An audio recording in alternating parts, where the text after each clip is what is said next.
Hello, everyone. Welcome to English 101, Writing 1 with me, Dr. Aaron McCullough.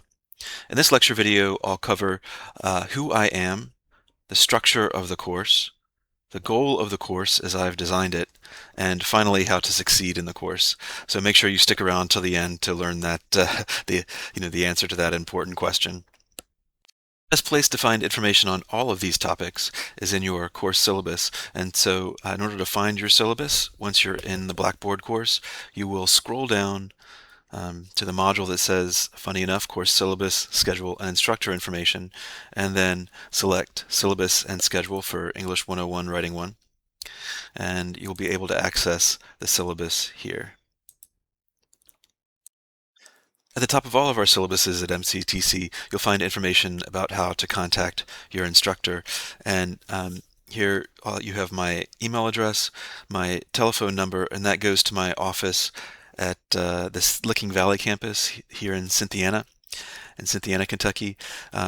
You can obviously come visit me or call me. You can email me. You can message me in Blackboard, and you can also use this link right here for appointments. It's a OneSub scheduler, and you'll get access to my calendar. You can choose a time that I'm available, and then I will either call you or expect you to come visit me in Cynthiana. Once again, if you go to the Maysville campus or the Mount Sterling campus or the Rowan campus to find me, I will not be there.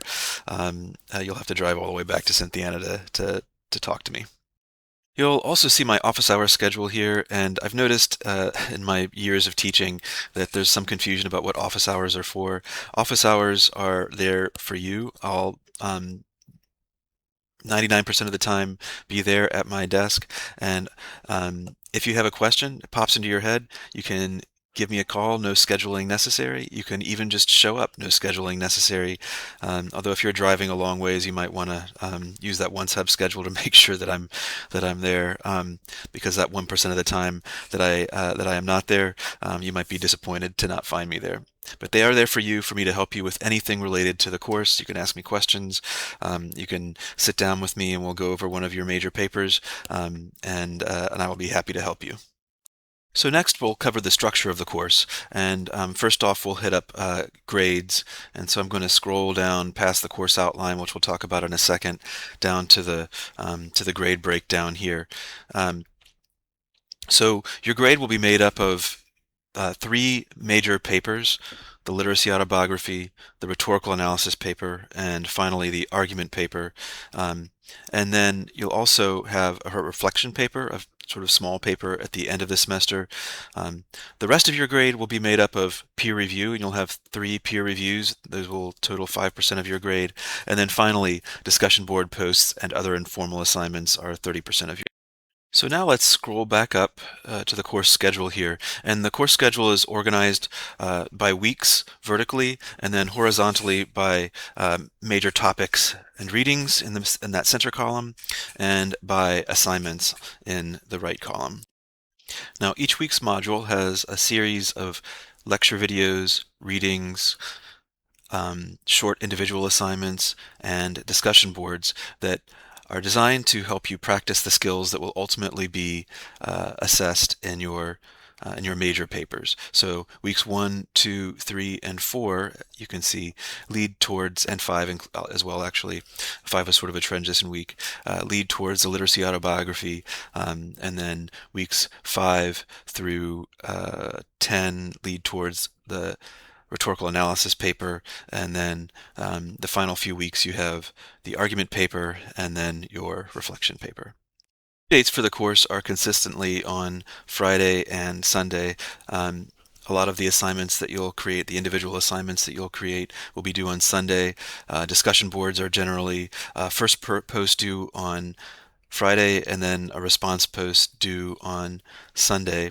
There are a couple of exceptions. The first exception you'll notice this week is that one of your discussion boards, the first post, will be due on earlier in the week than Friday. And the second exception will be your major papers, and your major papers will be due on Monday. Why is that? Well, that's to give you a little bit of time, if you need it, to meet with me. So I have office hours on Monday. during the day, and then I have an online office hour session in the evening at 7 on Mondays. And if you need to talk to me before you turn in those major papers, I want to give you as much time as possible because I might not always be available over the weekends. So that's why the major papers are due on Monday at midnight. So that covers the structure of the course, and now I'd like to tackle the goal of the course as I've designed it. Um, so this course, and I'm going to use some fancy words here, is essentially designed to help you practice writing as a strategic process of inquiry and execution. What does this mean? Essentially, there are two myths about writing that I'll try to dispel through the course. The first is that writing is simply personal expression, that it comes from our individual hearts and minds.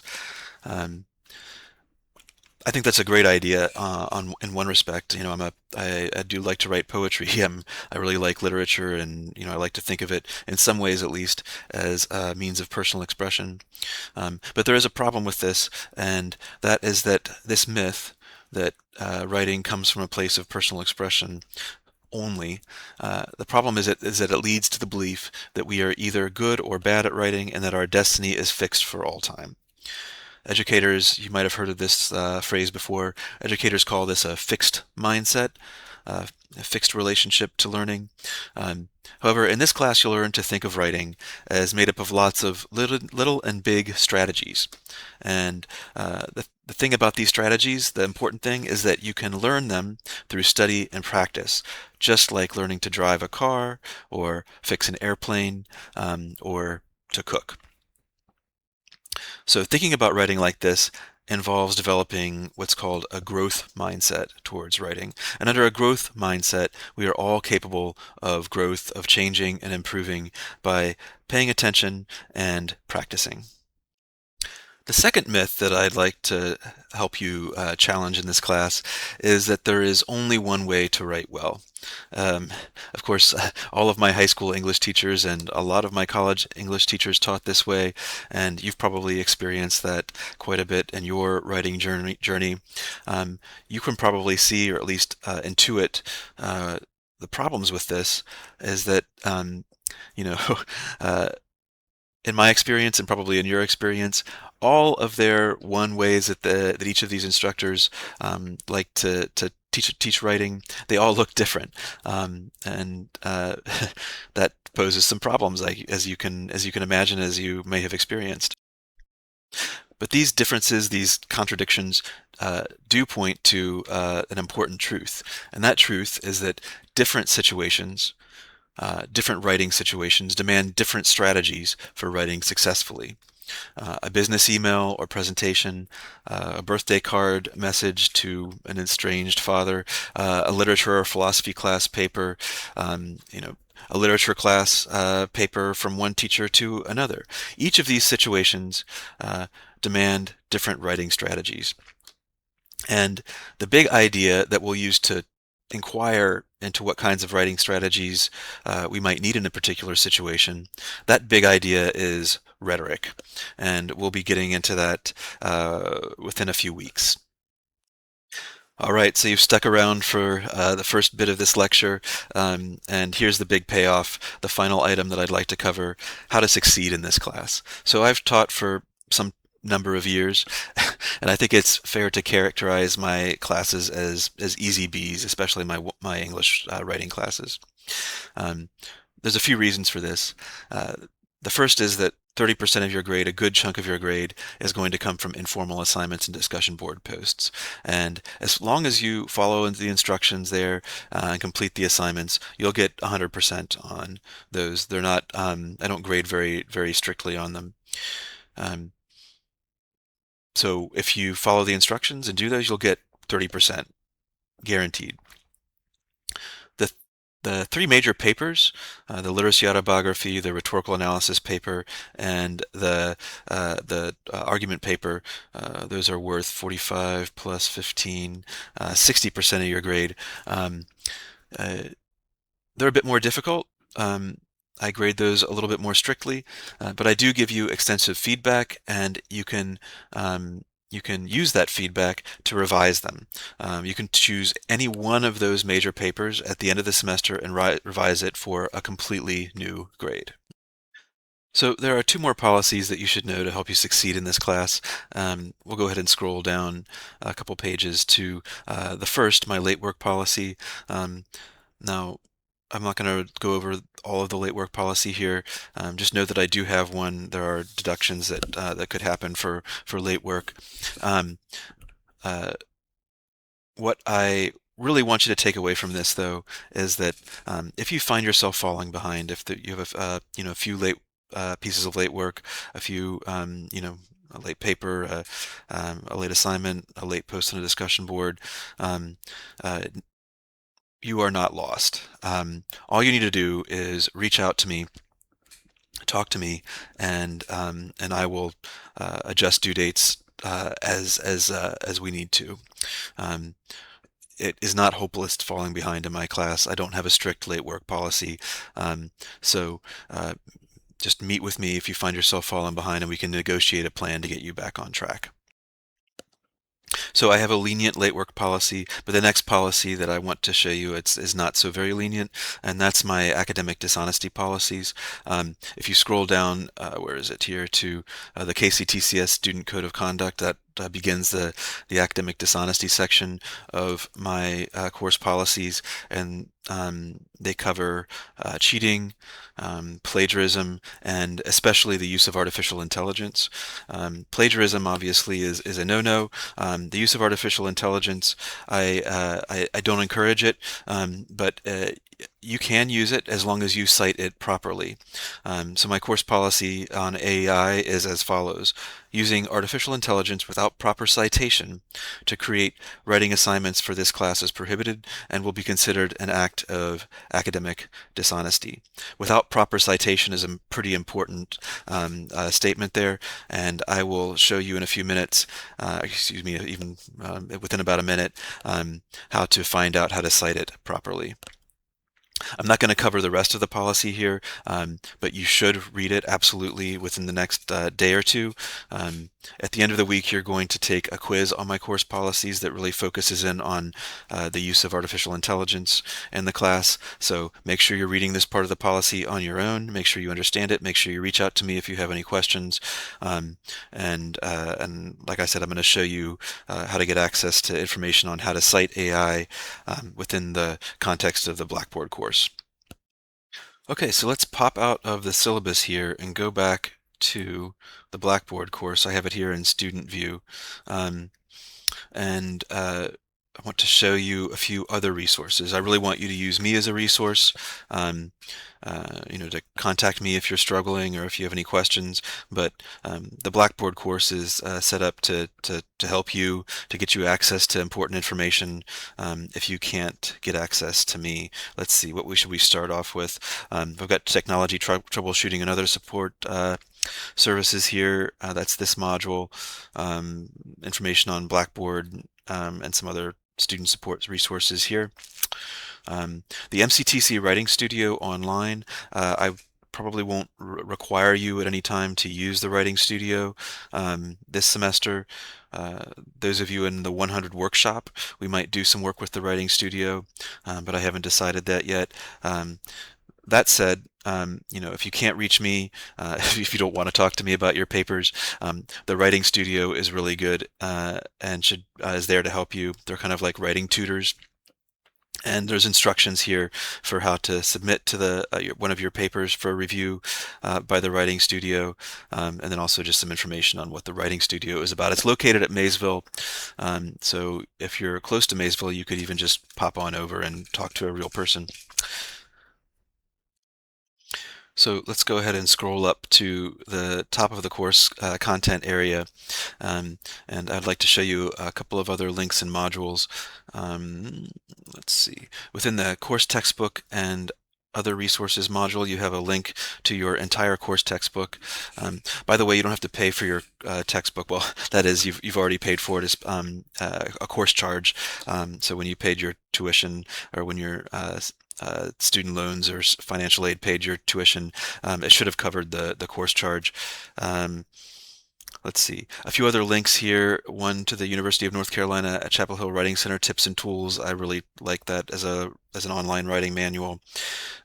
Purdue OWL has a really good website on how to use MLA in your academic writing.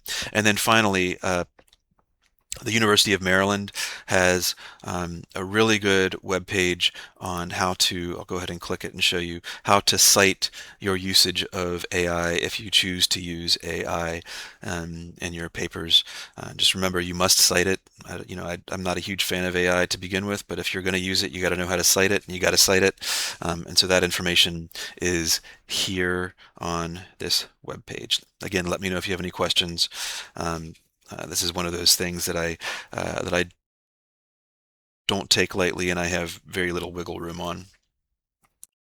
The last resource I want to show you is my online office hours Teams link, and it's right here. It's always going to be right here with instructions on how to access me.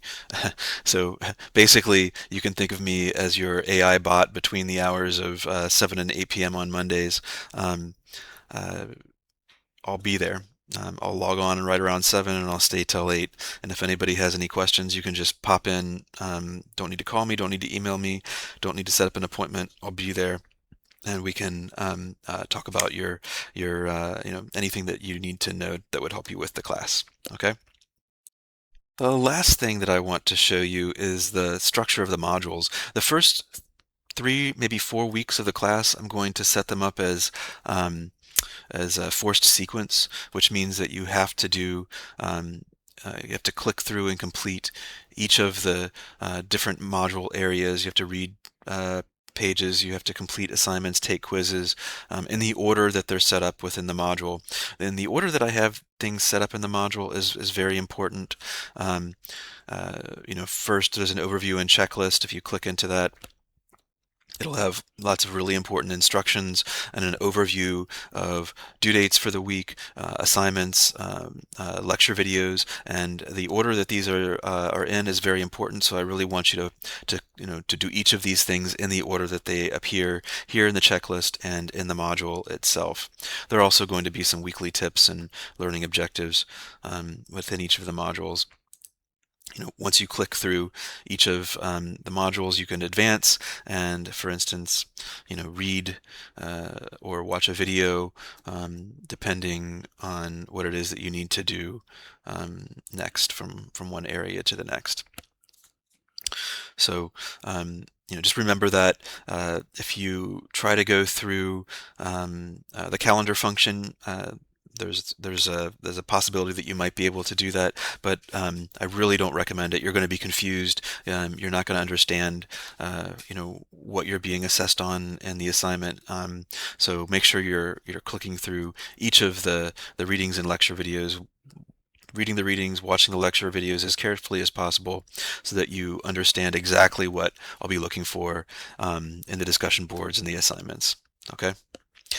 That's it. Look forward to meeting you all and seeing what you write through the semester.